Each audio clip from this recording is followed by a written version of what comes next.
की जानिब से दरियाओं में छोड़े गए इजाफी पानी ने जनूबी पंजाब में तबाही मचा दी। दरिया सतलुज, रावी और चनाब में शदीद तूफ़ानी, कई बंद टूट गए और दर्जनों देहात ज़ेर-ए-आब।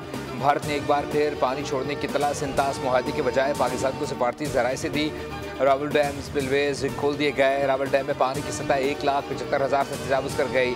गंडा सिंह वाला पर इंतहाई ऊंचे दर्जे का सैलाब है। मुल्तान में कासिम बेलक के करीब शुजाबाद किराल में पानी की मिकदार असल गुंजाइश से 3 गुना ज़्यादा। नहर ओवरफ्लो कर गई।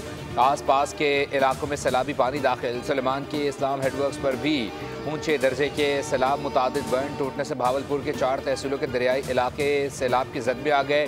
शेरशाह बंद भी ओवरफ्लो होने के बाद मुतादिद बस्तियाँ ज़ेर-ए-आब।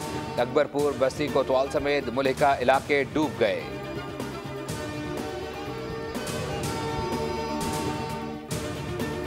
और वज़ीर आज़म की ज़ेर सदारत सैलाब व बारिशों से नुकसानात और बहाली पर आला सतह इजलास। शहबाज शरीफ ने वज़ारत मौसमियाती तब्दीली को हिदायत दी कि आइंदा बरस के मानसून के लिए जामे हिकमत अमली तैयार की जाए और 2 हफ्तों के अंदर लाएअमल पेश किया जाए ताकि मुमकिन नुकसानात को कम से कम किया जा सके।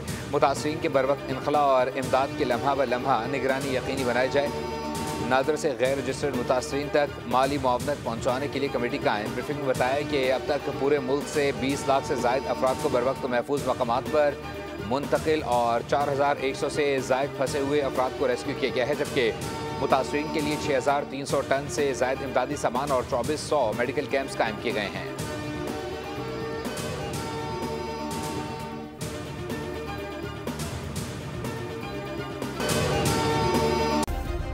सब्सक्राइब करें और बेल दबाएं ताकि कोई खबर रह न जाए।